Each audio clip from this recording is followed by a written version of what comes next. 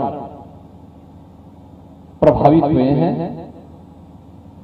हम सब जानते हैं कि ये बाढ़ राजस्थान में चंबल नदी के धौलपुर आदि से जल छोड़ने के कारण वहां से जलस्तर काफी बढ़ने के कारण ये बाढ़ की स्थिति पैदा हुई।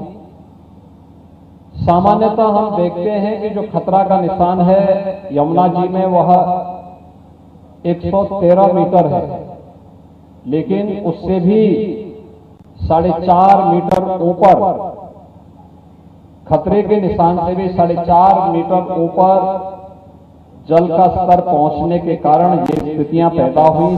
औरैया में राहत कार्यों के लिए 26 नावें और 9 बाढ़ चौकियां सक्रिय हैं। एनडीआरएफ, एसडीआरएफ और पीएसी की टीमें दिन रात लोगों को सुरक्षित स्थानों पर पहुंचा रही हैं। सीएम ने अधिकारियों को सख्त निर्देश दिए हैं कि राहत सामग्री की गुणवत्ता और मात्रा में कोई कमी नहीं होनी चाहिए। साथ ही उन्होंने क्षतिग्रस्त फसलों और घरों का सर्वे जल्द पूरा करने को कहा है ताकि पीड़ितों को मुआवजा मिल सके।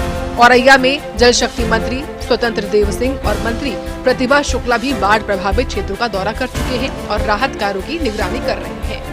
सुरक्षित रह सकते हैं, उनके घरों की व्यवस्था की दृष्टि से हम लोगों ने वहां पर उन्हें सूखा राहत की किट भी उपलब्ध करवाए हैं। आप देख सकते हैं किट में 10 किलो चावल, 10 किलो आटा, 2 किलो दाल, 1 किलो तेल, 10 किलो आलू और अन्य सूखा सामग्री के साथ साथ मसाले और नमक आदि घर की जरूरतों को देने के साथ ही डिग्निटी किट, बरसाती, ये सब देने की कार्रवाई भी की जा रही है। जनहानि होने पर उस परिवार को 4 लाख रुपए की सहायता आपदा राहत कोष से,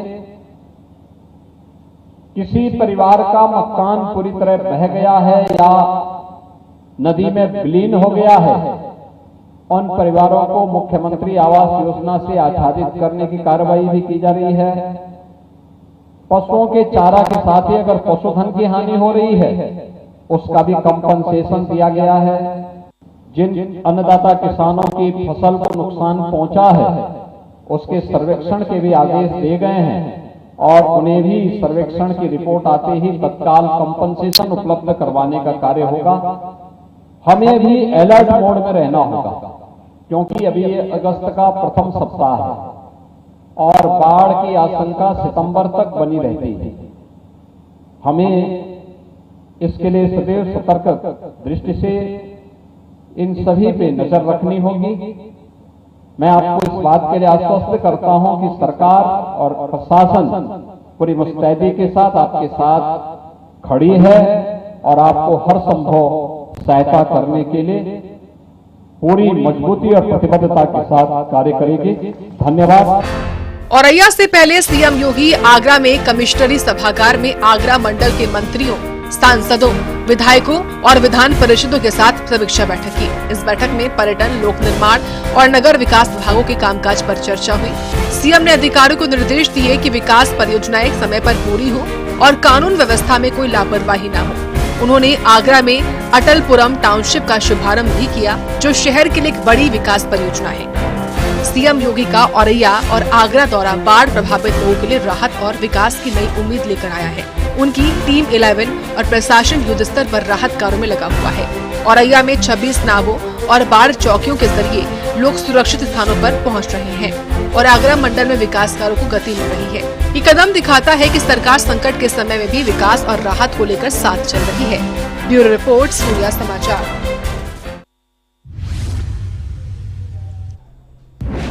वहीं रक्षाबंधन के पावन पर्व से पहले गोरखपुर में एक खास आयोजन हुआ है, जहां महिलाओं और स्कूली छात्राओं ने सशस्त्र सीमा बलों के जवानों की कलाई पर राखी बांधी है। इस भावुक पल में जवानों ने भी बहनों की रक्षा का संकल्प लिया है। कार्यक्रम देश के रक्षकों के प्रति सम्मान और प्यार का प्रतीक बना है, जिसने गोरखपुर में उत्साह का माहौल देखने को मिल रहा है। किस तरीके से इस कार्यक्रम को मनाया गया है और किस तरीके से इसका आयोजन किया गया है, इस रिपोर्ट में देखिए।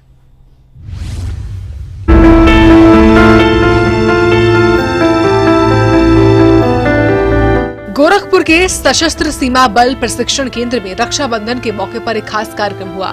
शहर की विभिन्न स्कूलों की छात्राओं और महिलाओं ने जवानों के माथे पर तिलक लगाया और उनकी कलाई पर राखी बांधी। इस दौरान जवानों ने बहनों को उपहार देकर उनकी रक्षा का वादा किया। भारत रक्षा पर्व अभियान के तहत आयोजित इस कार्यक्रम में स्कूली छात्राओं ने अपने हाथों से बनाई राखियां और शुभकामना पत्र जवानों को भेंट किए। रक्षाबंधन का त्योहार शायद एक विशेष दिवस 9 अगस्त के लिए इस साल के लिए फिक्स हुआ है, तय हुआ है, परंतु यह हमारा जीवन के हर पल के लिए उतना ही महत्वपूर्ण है जितना उस विशेष दिवस को। चूंकि 9 अगस्त को कई सारे कार्यक्रम होंगे और हमारी अपनी व्यस्तता होगी। इन्होंने जो युद्ध की जिस तरह से तैयारियां एक सप्ताह पूर्व, एक महीने पूर्व, एक साल पूर्व और एक दशक और इवन सदियों पूर्व करनी पड़ती है, तो उसी तरह से रक्षा की तैयारियां भी हम सदियों पूर्व से करते हैं। उसी तरह इसको भी एक सप्ताह पूर्व से ही विभिन्न संस्थाओं यथा श्रीमती सत्या पांडे जी का फाउंडेशन, देन आई एम शक्ति foundation, Saraswati Balika Vidyalaya Suraj Kund and then Brahma Kumari Mohaddipur और आप सभी के सहयोग से यह कार्यक्रम आज ही आयोजित किया जा रहा है, जिसमें हम बहुत ही खुश हैं। और जैसा कि आपने बताया कि मेरी हाथ इन बंधनों से बंधी है, जिसको मैं पॉजिटिव एक कॉम्प्लीमेंट्स मानता हूं और कमिटमेंट मानता हूं, जिसमें मैं यह कमिट करता हूं कि मैं, मेरी सेना, मेरे देश के जवान और साथ ही साथ मेरी प्रेरणात्मक सभी को इस बात के लिए प्रेरित करेंगे कि हम इस देश को और अपने सभी नागरिकों को सर्वदा और हर स्थिति में सुरक्षित रखेंगे। इस कार्यक्रम में गोरखपुर की पूर्व महापौर डॉक्टर सत्या पांडे सहित कई महिलाएं और स्थानीय संगठनों की मेंबर शामिल हुई। उन्होंने जवानों का हौसला बढ़ाया और उनके बलिदान को सलाम किया। स्कूलों की छात्राओं ने गीत और सांस्कृतिक कार्यक्रम पेश किए, जिससे माहौल और भी भावुक हो गया। जवानों ने भी इस प्यार और सम्मान के लिए बहनों का दिल से धन्यवाद किया।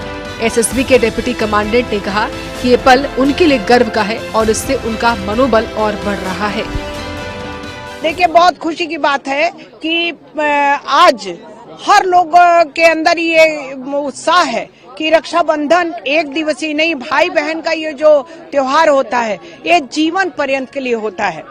2500 साल पहले मैंने एक अभियान चलाया था ग्रामीण क्षेत्रों में और विद्यालयों में। मैं जाती थी, कंपटीशन कराती थी टीचर से बात करके, तो उन बच्चों के बीच में होता था तुम राखी बनाओ, मैं बॉर्डर पे पहुंचाऊंगी सैनिकों को। तो लोग कहते थे अरे वहाँ कैसा राखा, हम तो अपने भाइयों को राखी बांधेंगे। वो बस एक रिश्ता भाई बहन का यही जानती थी, जो मेरी बुआ के, मौसी के, चाचा के, अपने जने भाई के अलावा। लेकिन उनको बताया गया कि नहीं, जो बॉर्डर पे सैनिक हैं, जो माँ भारती के संतान, वो सब हमारे भाई हैं।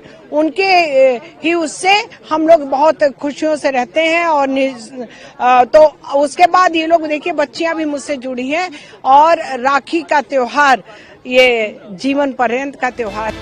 गोरखपुर में ये आयोजन न केवल रक्षाबंधन के पर्व को खास करता है, बल्कि देश के जवानों और समाज के बीच भाई बहन के अटूट रिश्ते को भी मजबूत करता है। स्कूली छात्राओं और महिलाओं की इस पहल ने दिखाया कि हमारे जवान भले ही सीमाओं पर हों, लेकिन उनकी कलाई रक्षाबंधन पर कभी सूनी नहीं रहेगी। ये पर्व देशभक्ति और स्नेह का अनूठा संगम है, जो गोरखपुर के लोगों के दिलों में गहरी छाप छोड़ गया। ब्यूरो रिपोर्ट, सूर्या समाचार।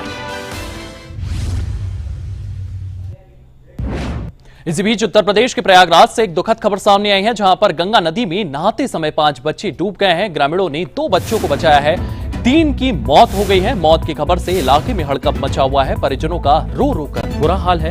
गंगानगर जोन के धरवई थाना क्षेत्र की यह घटना बताई जा रही है। तो आपको बता दें कि प्रयागराज में गंगा नदी में नहाते समय 5 बच्चे डूबे हैं। ग्रामीणों ने 2 बच्चों को तो जैसे तैसे बचा लिया है, 3 की इस हादसे में मौत हो गई है। मौत की खबर से इलाके में हड़कंप मचा हुआ है। परिजनों का रो रो कर बुरा हाल है। गंगानगर जोन के थरवई थाना क्षेत्र की यह घटना है। वहीं देश भर के कई इलाकों में मौसम विभाग ने भारी बारिश को लेकर के अलर्ट जारी किया है। मंडी में फिर से लैंडस्लाइड के कारण नेशनल हाईवे बंद हुए हैं, तो उत्तर प्रदेश के कई जिलों में बाढ़ आने से लोग परेशान नजर आ रहे हैं। किस तरीके की तस्वीरें बाढ़ बारिश के चलते देश भर से सामने आ रही हैं, इस रिपोर्ट में देखिए।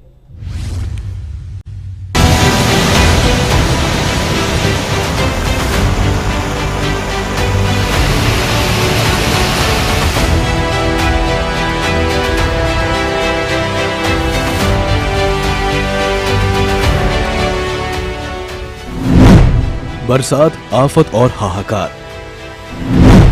उत्तर से पश्चिम और दक्षिण से पूर्वोत्तर तक भारी बरसात का अलर्ट। पानी में डूबे शहर। जी हां, उत्तर से पश्चिम और दक्षिण से पूर्वोत्तर तक मौसम विभाग ने मौसम को लेकर भारी बारिश का अलर्ट जारी किया है। मॉनसून सक्रिय है और जरूरत से ज्यादा ही बारिश का कहर देखने को मिल रहा है। बरसात से हर ओर पानी ही पानी जमा नजर आ रहा है। पहाड़ों में जमकर बादल बरस रहे हैं, जिससे मलबा बह रहा है, तो मैदानों में भी सड़कें तालाब में तब्दील हो गई हैं। सबसे पहले जान लीजिए हिमाचल प्रदेश में मौसम विभाग ने मौसम को लेकर अलर्ट जारी किया है। हिमाचल में मौसम विभाग का अलर्ट। कई जिलों में बारिश का अलर्ट जारी।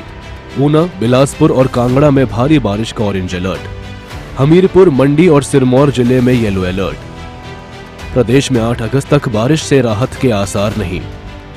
आपदा से अब तक 192 लोगों की मौत। इनमें 31 लोगों की मौत लैंडस्लाइड, बाढ़, बादल फटने से हुई। प्रदेश में अब भी 36 लोग लापता। भारी बारिश से 1753 करोड़ की संपत्ति को नुकसान पहुंचा।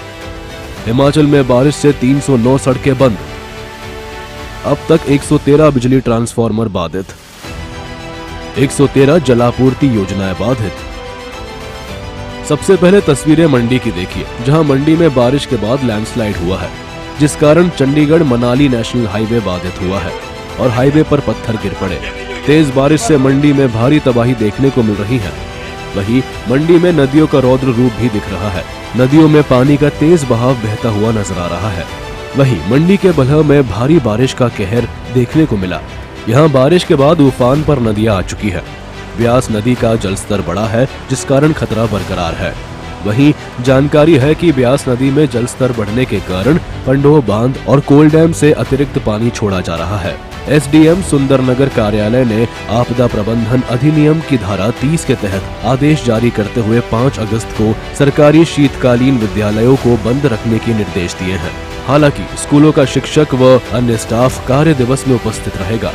इधर जम्मू कश्मीर के राजौरी में भी देखिए जरा। राजौरी में भारी बारिश के प्रकोप ने हाल बेहाल किए हुए है। भारी बरसात के बाद नदियों में उफान आ गया है।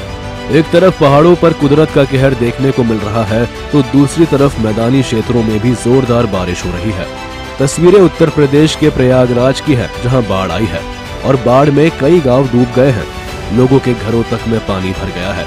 जिसके बाद प्रयागराज में उप मुख्यमंत्री केशव प्रसाद मौर्य ने एरियल सर्वे किया। केशव प्रसाद मौर्य ने बाढ़ के हालातों का जायजा लिया।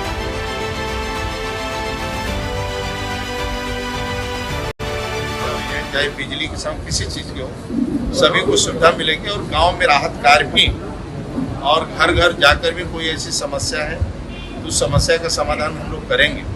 और वर्तमान में पैकेट वहाँ बट रहा है, लोगों को खुदे मिल रहा है। जो हमारी किट है, किट भी आप देख ही रहे हैं कितना उपलब्ध है किट, मतलब एक तरह पर्याप्त आदमी योगी जी की सरकार आने के बाद। और ये माननीय योगी जी ये सब स्वयं व्यवस्था देखते हैं। 7 बजे वर्चुअल भी करने जा रहे हैं। जितने भी गांव प्रभावित है, चाहे बुंदेलखंड से लेकर पूरे उत्तर प्रदेश में बाढ़ के चपेट में जो गांव आए हैं, ग्राम में से सभी गाँवों में सभी अधिकारीगण, प्रशासनिक प्लस जनप्रतिनिधि सड़क पर आए, किसी प्रकार की परेशानी न हो, उसके लिए हम लोग काम कर रहे हैं। एक तरह का पशुओं को कोई तकलीफ ना हो, तो भूसा की व्यवस्था हो जाए। डॉक्टरों की भी, पशु डॉक्टर भी उपलब्ध रहे। गांव गरीब किसान के लिए किसी प्रकार की परेशानी ना हो, वहाँ डॉक्टरों की टीम भी लगी है। बिजली विभाग भी, पानी उतर जाए तो करंट ना हो, इस प्रकार की लाइट यदि देने रखे तो वहाँ व्यवस्था उसकी बिजली का। जो पहले से तैयारी माननीय मुख्यमंत्री जी के आदेश निर्देश पर पहले से जो तैयारी सरकार ने किया उसका असर जमीन पर अब दिख रहा है। हर महीने समीक्षा बैठक की, हर प्रभारी मंत्री को निर्देश दिया गया कि बाढ़ की चुनौती का सामना करने के लिए हमारी तैयारी क्या है, उसकी समीक्षा होनी चाहिए। सारे प्रभारी मंत्रियों ने जो संभावित बाढ़ से के हमारे जनपद हैं वहां जाकर समीक्षा बैठकें की। पहले से हमारे जो राशन पहुंच गए हैं, पहले से जो पशुओं के चारा पहुंचाए गए क्षेत्रों में, जो प्रशासन की बेहतर तैयारी रही, उसका असर ये है कि हमें किसी परेशानी का आज सामना नहीं करना पड़ रहा है, ना ही हमारी जनता को सामना करना पड़ रहा है। भाई प्राकृतिक आपदा है, लेकिन कहीं किसी प्रकार की परेशानी नहीं है। हमारे जो राहत शिविर हैं बहुत अच्छे तरीके से चल रहे हैं, लोग वहां रह रहे हैं, उनको नाश्ता खाना किसी प्रकार की कोई दिक्कत नहीं है, सब कुछ उपलब्ध है। हमारी जो स्वास्थ्य सेवाएं हैं वो पूरी तरीके से सक्रिय हैं। हमारी एनडीआरएफ, आरडीआरएफ, एसडीआरएफ, एनडीआरएफ की हमारी टीम, पीएससी के हमारे जवान, पुलिस के हमारे जवान, होमगार्ड्स विभाग के हमारे जवान, हमारे लेखपाल, हमारे सेक्रेटरी 24 घंटा प्रवास कर रहे हैं बाढ़ क्षेत्र में, अपने गांव में, अपने कार्य क्षेत्र में। हमारे जो सफाई कर्मचारी हैं वो निरंतर वहां लगे हुए हैं, और हमारे सभी जनप्रतिनिधि अपने अपने क्षेत्र में अपनी जनता के साथ पूरी तरीके से 24 घंटे खड़े हैं। लोगों से बात भी की है और लोगों ने संतोष व्यक्त किया कि राहत सामग्री पर्याप्त मात्रा में आ रही है। कुनिया की तरफ से हम लोग आ रहे हैं, और हम ये मैन मेड नहीं है, दैवीय आपदा है, इसमें सब मिलजुल कर लोगों को सहयोग करना चाहिए और उसी भावना से करना चाहिए। यूपी के चंदौली में भी बाढ़ आ गई, जिस कारण पानी में किसानों की फसल डूब गई।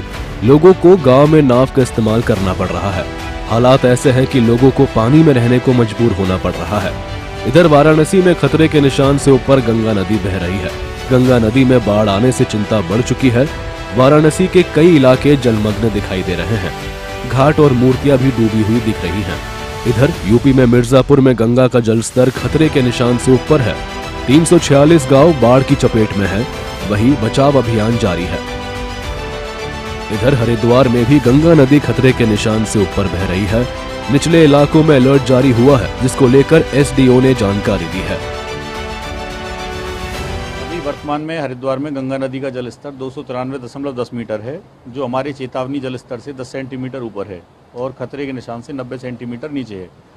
निगरानी की जहाँ तक बात है, हमारा फ्लड कंट्रोल रूम 24/7 एक्टिवेटेड है। उसमें जूनियर इंजीनियर्स के द्वारा, स्वयं मेरे द्वारा लगातार ड्यूटी की जा रही है। उच्चाधिकारियों को प्रत्येक डिस्चार्ज और लेवल्स की सूचना से अवगत कराया जा रहा है। जिला प्रशासन स्तर से हम लगातार संपर्क में हैं। हर घंटे की सूचना जिला प्रशासन को, उनके डीडीएमओ को, हमारे डाउन स्ट्रीम में जितने बैराज पड़ते हैं उनको, और जनपदों में पास की जा रही है। वहीं रायबरेली में भी जल संकट छाया हुआ है। लोगों की परेशानी इतनी ज्यादा बढ़ चुकी है कि ताजा खबर हैरान करने वाली सामने आई है। रायबरेली में जलभराव के कारण मकान बिक्री के लिए उपलब्ध किए गए हैं। अब ये तस्वीरें भी देखिए गौर से। हैदराबाद में भी भारी बारिश का कहर देखने को मिला। आलम यह है कि कई इलाकों में पानी भर गया और पानी में डूबे वाहन रेंग रेंग कर चलते दिखाई दे रहे हैं। वहीं तमिलनाडु के मदुरई के कई हिस्सों में बारिश हुई, जिस कारण जगह जगह पानी भी भर गया। बहरहाल देखना होगा कि कुदरत का कहर कब तक आम जनजीवन पर पड़ता है, क्योंकि जैसे हालात है देखकर लगता नहीं कि जल्द राहत मिलने वाली है। इस साल बारिश भी अधिक दर्ज की गई है। ब्यूरो रिपोर्ट, सूर्य समाचार।